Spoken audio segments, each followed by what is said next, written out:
Hello, fellow stenographers. Welcome to my channel, Steno 24/7. Here we have Pittman's 5-minute speed test literary, section number 1, and it is entitled A President's Address. Not entitled, it is titled A President's Address, and this will be at 80 words per minute.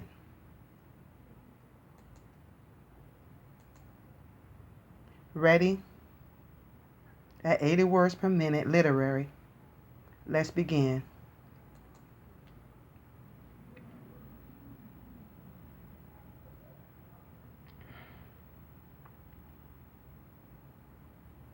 A year ago, it was my very pleasant duty to congratulate the members of our union on the great progress made during the previous year and to express the hope that in succeeding years would be no less satisfactory from all points of view.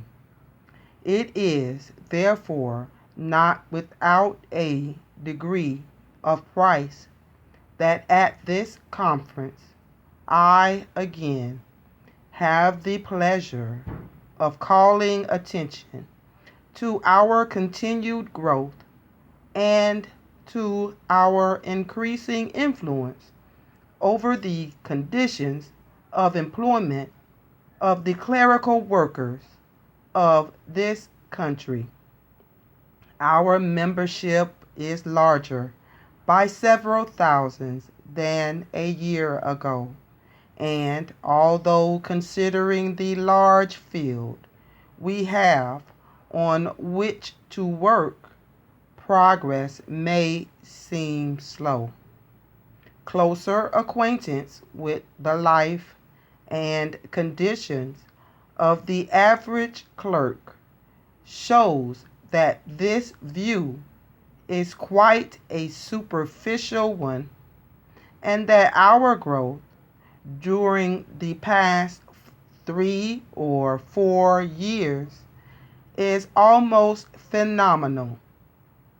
But satisfactory growth is not all we have to report. We can point to gratifying successes in our struggles on behalf of our members on the industrial field, whether in the law courts against unscrupulous employers or in the more satisfactory way of agitation and negotiation. Experience teaches us that only by organized endeavor can any material advantage be obtained by the working class. We have obtained large increases in salaries and material reductions in the number of hours worked by various members in various parts of the country. As is quite natural, our appetite grows by what it feeds on, and but for the fact that our inadequate finances necessarily have a crippling effect on our activity, we should be able to show a much better record than is at present possible.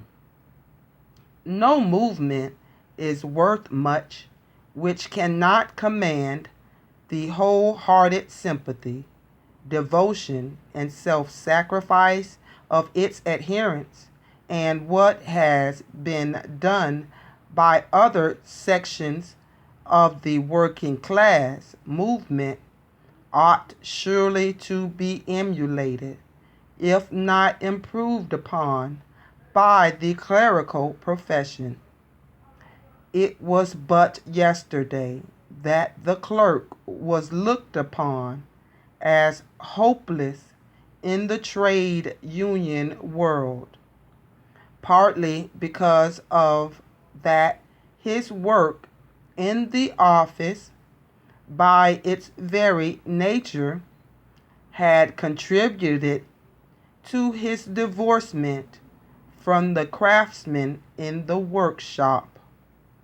Only since the rise of big industrial concerns and the consequent mismassing of large numbers of clerks to carry on the clerical side of such businesses can the profession be said to have become less remunerative to those who have entered it.